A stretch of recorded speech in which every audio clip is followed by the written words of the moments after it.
And if you haven't figured it out, there's a really amazing, cool person sitting next to you. So if you haven't talked to the people sitting next to you in a while, consider it, because you are probably sitting next to a mystic or someone with a spiritual gift that would blow your mind.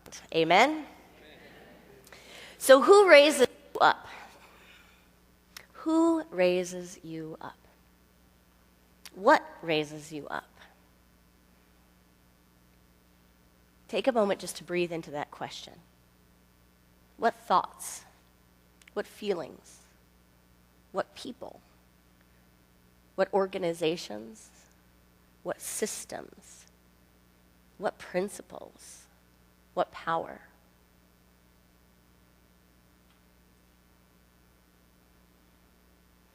So many times in life, we can see what raises us up, but we don't pause to make that a priority in our lives, to make that important, to make the space that it really deserves to have its way within our lives. We end up cutting corners, pinching time, rushing around. We end up doing tasks, being human beings, or more like being human doings, rather than recognizing and taking mindfulness and awareness to each moment so that we can actually practice a gratitude practice, an activation practice of acknowledging that which is in our world and in our lives and within our own being, within our very own being, that which raises us up. And we do ourselves a disservice when we do this, right?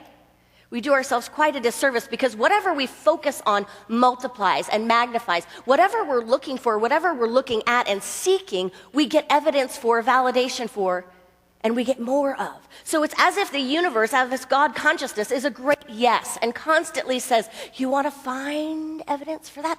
Yes. Because your eyes, right, each of our eyes are co-creators. Our eyes are part of our co-creative ability. Because what we see magnifies and multiplies.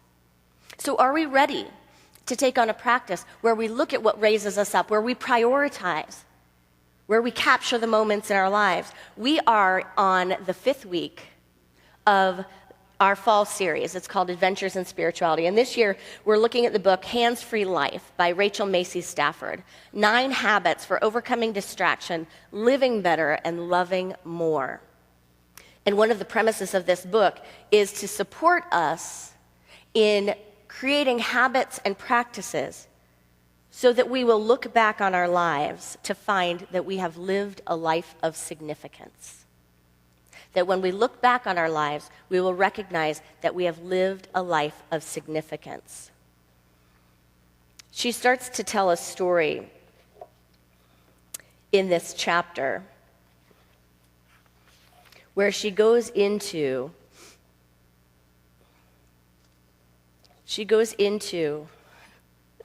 hold on. I never do. Can you tell I have a little cold today? She goes into a story where she talks about, I think I'm just going to have to flip that. Well, she goes into a story where she talks about lifting each other up.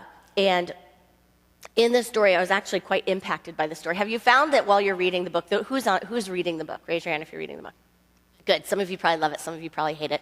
It's a book about relationships, but it has a lot of stories. So she goes into this story, and if you have done what I've done, I have a couple places Post-it noted, and this week was a big Post-it note, and I was like, Post-it note therapy session. So don't forget this one. That was a trigger. Bring that up, clear that out. Beautiful, thanks for the trigger. But she goes into this story where she's talking about her daughters, and she's talking about the little sisterhood they have. And she tells the older daughter, who had an experience with the younger one that was, not supportive. She tells her that it is really important to be mindful. And she doesn't say it in those words, but she says, whether you like it or not, you are shaping Avery's self-esteem. The way she feels about herself will largely come from how you treat her. In fact, your opinion of her may even be more important than mine. And then she goes into the story about her own sister and how her sister built her up, how her sister put her, in front of things, made introductions. Her sister lifted her up, and what an impact her sister has had on her life. Whether we like it or not, friends, we have an impact on each other, do we not? Whether we like it or not, we have an impact on each other. And if you've done your healing work, your shadow work, your growth work, you've probably worked trying very hard to lessen the impact other people have on your self-esteem or your divine identity, right? But wouldn't it be a pretty world if we had mindfulness and awareness and we were not growing all over each other so recklessly as we sometimes do? That if our growing edges were not sometimes the knife wounds in each other? So we can hold the space for that. No, it's part of our practice to hold the space for that. But we can acknowledge the humanity. We can acknowledge the fact that we are all swimming in this sea of oneness, that we are not in fact separate, that even with as much spiritual work as we may do, the people around us have an impact. And in turn, we have an impact in the world around us. And the more aware we are of that, the more positive our impact will be. I remember being in college, and I was talking to some of my sister's friends in college. I kind of blended my friends and my sister's friends who were older. And I remember one moment where I was sitting in a room with a few of them, and I said, I just love that we are all huggers. I just love it. I love that we're all huggers. Like, when we see each other, it's like Christmas morning. Every time we see each other, hi, and we hug. And I got a couple of chuckles, and then a couple of the guys said, Erin, that's you. Like, that wasn't really happening until you were around. Like, we do that, but you did that. And that's why we do that. When I was at Unity of Montclair, I had a similar experience. This was just outside of New York City in New Jersey, and it was my first ministry. An incredible ministry with incredible souls and beings of light. A lot of Eric Butterworth students, people that went to Eric Butterworth's summer camp. Imagine that. He's a Unity teacher if you're new to Unity, and get some of his books if you are. But I was mentioning how warm the community is, like how warm, and the hugs and the connection. And again, I had the same experience. Someone said to me, until you got here, I had been sitting next to and with the same people for over 10 and 15 years. And some of them I didn't even know their names. I'd been sitting next to the same people for over 10 years. And she said, now we're a community. Before we were participants. It was a shock to me. I thought I walked into that. When something becomes so core to the fabric of our being, we have an impact, whether we're trying to or not, whether we want to or not. Whatever we are emanates and radiates in the field of consciousness around us. Raise your hand if you have a friend that emanates a power or a principle so strongly that you don't even consciously think about it. But whenever you're around them, whatever honesty infiltrates the room, authenticity infiltrates the room, abundance infiltrates the room, integrity infiltrates the room, whatever it is, think about it now. Raise your hand if you have a friend like that so emanates something. Have you told them lately? Tell them that they raise you up. They might not even be aware that it's one of their spiritual gifts. But we have an impact. Isn't that a beautiful thing? It can also be the ugliest thing on the planet that we have an impact on each other. But those spiritual gifts, that connection, really breaks down the walls, right? It really takes down the boundaries when we feel like we can connect. But there are also times, aren't there, where it's significant and important to create boundaries, to consciously create boundaries.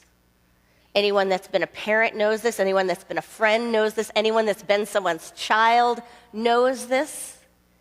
That when you get far along enough on the spiritual path that you're no longer choosing, and it is a choice, no longer choosing to be a victim, You enter into a new paradigm where you recognize that it's not so much that people are good or bad or they do good or bad things to me, but it's that I have within me the right and the ability to set boundaries and to make choices that will then lead me to moments of peace. If we haven't practiced that, yes, we're sorry for you and we're praying with you, and just let any of us know and we'll help you after the service. If we don't have boundaries in place, then it can get very messy. And people can walk all over us, stomp all over us, and the whole time, guess what? They don't even know they're doing it. And the whole time, guess what? We're blaming them for doing it without having even protected or sustained ourselves. Missing the mark. Missing the mark. A simple error. Have you ever been with someone that's driving and they just go crazy on the road at someone, and then the other person is just like, la-di-da, doesn't even know. There's an interaction. One person is injured, the other, not injured physically, but injured emotionally, and the other person just isn't even aware of it. I used to be a teacher, and when I was a teacher, an elementary school teacher, I noticed how important and incredible boundaries could be. Because kids thrive in structure. Kids thrive with healthy boundaries. And when children don't have healthy boundaries, even though there can be the appearance of there being more freedom, more fun, more friendship, just woohoo, doors open, whatever goes, that can lead to more punishment, more anger, more aggression, more problems, more issues. Because when boundaries aren't clearly defined, we walk all over each other, and we walk outside of the unspoken boundaries. I was a teacher's coach during the last part of my time teaching, and one of the things that I really noticed was that those teachers that were so kind-hearted, or I don't want to say weak, but that weren't able to establish the boundaries, that may have had an issue that made them feel bad for asserting an agreement, right? Can you feel anything in there? If we feel bad for asserting or communicating a non-communicated agreement, then we end up having a negative experience. And I would go into some of these classrooms with amazing, amazing teachers that were having a really hard time teaching anything because they were just saturated in discipline issues. And it wouldn't matter how much they tried on positive discipline. It wouldn't matter what they did. It was just wild in there. And the human condition would tell you, well, that's going to be more fun. I want to be in the universal classroom of life where there's just no boundaries, where it's just whatever, woohoo, I can do whatever I want all the time. But the spiritual condition has structure. And an emotionally mature being knows themselves and knows their boundaries, no? And so by simply applying some principles and simply making some agreements, which is something you always did on the first day of class, you looked at the classroom, you looked at the dynamics, you looked at when we have a group together, it's different than when we have individuals, so there's different things that apply. So how can we co-create this? How can we work something that works together? So that we are, in fact, co-creating a world, co-creating an internal landscape, co-creating a community, co-creating a society, co-creating a system that works for all. So when is the last time we took a look into our own boundaries? And are there places and areas in our lives where we've forgotten that it's ours to establish them? I was just at a workshop at a conference yoga retreat center called Kripalu up in the Northeast. It's somewhat like Awaken here in the Midwest, a lot larger. And when I checked in, they asked, do you know the agreements? And I said, well, it's been a while since I've been here, so why don't you remind me? And in fact, when I was there last time, it was such a while ago that we weren't all doing this constantly. And so they reviewed with me. Here are the places where you can have your silent phone, where it can be used in the silence. Here are the very few places that it can be used in a way that you could be responding to it verbally. And here are all the places where it's not appropriate. Are you willing to make those agreements? And then there were reminders of our agreements. So on the tables where you eat, because you always eat breakfast in silence, but on the tables where you eat, even later on in the day, there are little reminders, cleverly worded, about taking time to connect with each other. Connect in conversation rather than to your cellular device. Take a moment in silence rather than texting.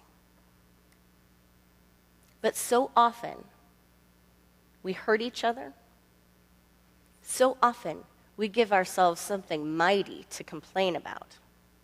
And so often, we end up in places where our lives feel like they have not been on purpose because we have succumbed to all of those places in our lives where we didn't make agreements, we weren't aware of the ones that were unconscious that we wanted to be in our lives, or we crossed our own boundaries, our own value system, our own time system.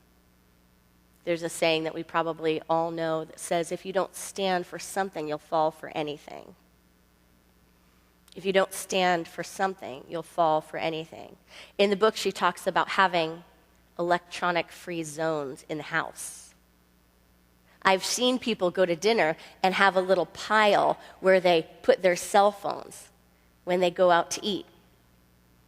How often do we establish practices and systems that support us, and have we ever lived in a day and age where it is more important to have conscious boundaries?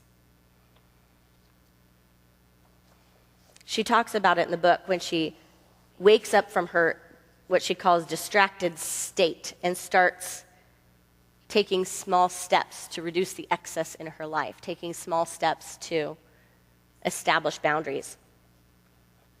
She says, I knew full well that living in a tech-saturated, productivity-driven society without healthy work-life boundaries was a surefire way to wither and die. There needed to be places, times, and circumstances when I could breathe life into what mattered most.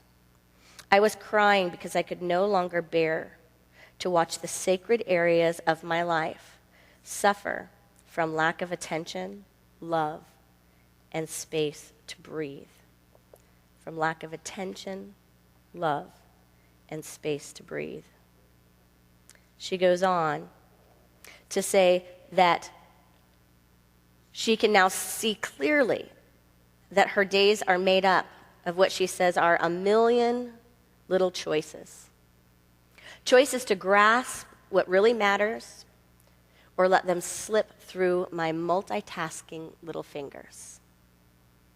Choices to grasp what matters or let them slip through my multitasking little fingers. I've been working with this book since the summer, and I have noticed on many occasions how the busyness of life or whatever was going on inside of me or in my world urged me, begged me, in fact, gave me valid excuses to take what matters and put them aside. And instead to focus on what was right in front of me and what just needed to get done, and to say it's too much.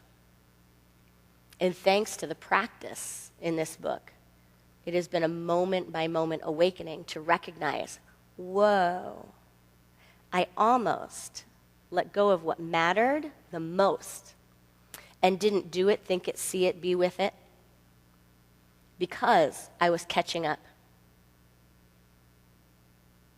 How many days of our lives do we spend in that way? Trying to catch up,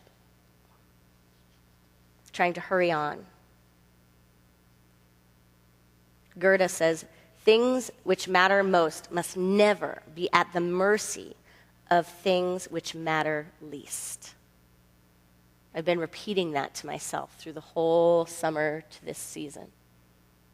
Things that matter most must never be at the mercy of things which matter least. Sometimes we cross our own boundaries and we don't even know we've done it. Sometimes we prioritize our lives, our finances, our time, our emotions, and our actions in ways that have nothing to do with our value system. Have nothing to do with our value system. Consider the practice of looking through your finances. You know how the credit card likes to torture you at the end of the year now and send you that little pie chart? Anyone have the pie chart come? And you're like, whoa. There's an invitation. Take a look at that. Take a look at where it all goes. Not all the time. You don't want to dissect too much. But as a spiritual practice, take a look at it and see, does this line up with my values? Is this in integrity with how I want to be as a being on this planet at this time and space? Take a look at your time. Take a look at your time. How much time do we spend on devices, television, video games? You don't even want to hear, right, the statistics on how much time in their lives people spend on watching television. It's crazy. It's crazy. We don't want to get, friends, to the end of our lives, not even to the end of this week, not even to the end of this day, because we know, right, we have one moment. It's this moment right now. We don't want to get to the end of this moment and realize, I just wasted it on something that means nothing to me. And that doesn't mean that we can't show up for all of the other things. The beauty is just like tithing when we take the 10% off the top, just like meditating when we take the 20 minutes and then live the rest of the day. It doesn't mean that we don't get to that stuff. In fact, something else happens when we use the universal principles and we use the law. The funny thing is that we do that thing that's a priority, and the universe actually activates in a mystical way to roll in the rest, in the highest of efficiency, in the most grace and power.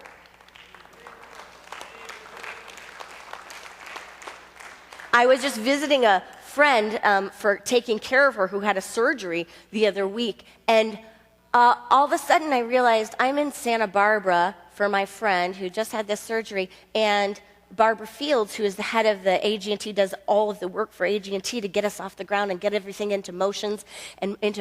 She's right there in Santa Barbara, so I just shot her a little email saying I'm here, and there we are going to lunch, having a great business meeting that we never could have had, connecting for a few hours because I made a priority. And when I made that priority, another one of the things in my life that matters most, which is stepping into greater service for the world, being available, just slid right in there as if I was like smooth. Right? If you want your life to run smoothly, if you want to be able to be present to it going, I couldn't have made this day happen. I couldn't have made this month flow. I couldn't have made that year go like that. Go ahead and give it up to Source. Focus on what matters, and watch all of the other things file into line.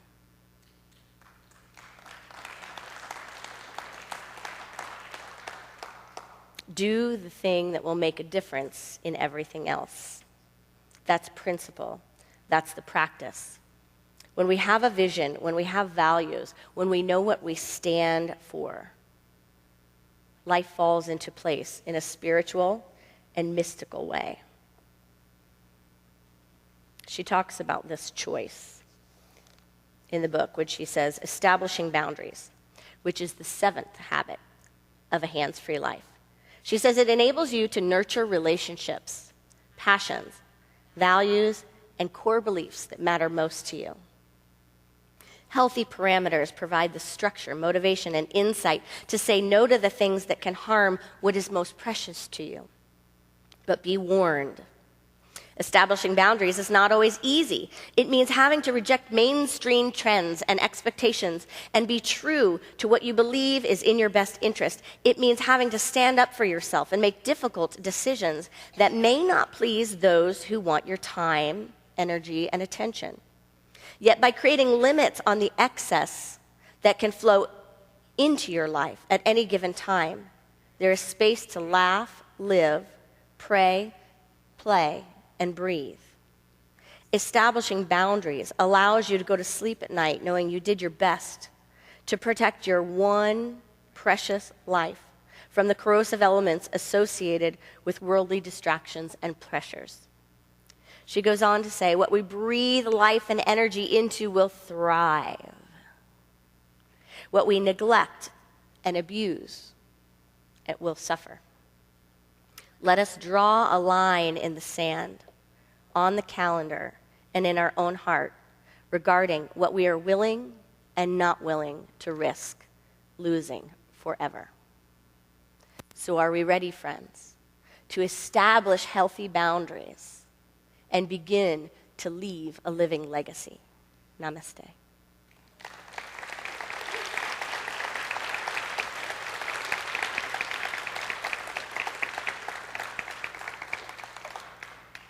So we call unity a practical spiritual path. So here's the assignment for the week. Are you ready?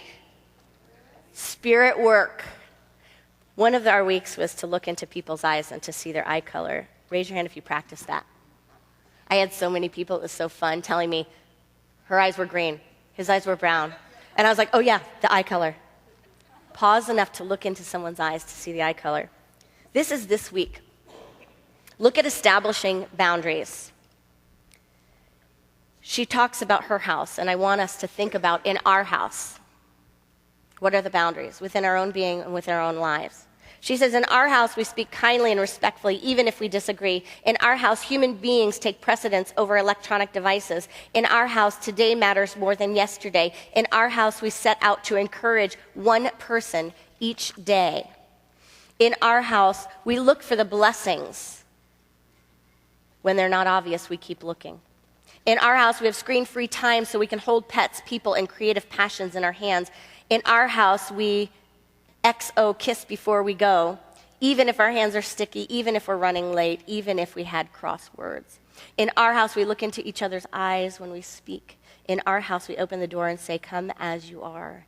In our house, there is time for one more hug, one more cleansing breath, one more prayer, and one more page of our favorite book. In our house, grace is served every day.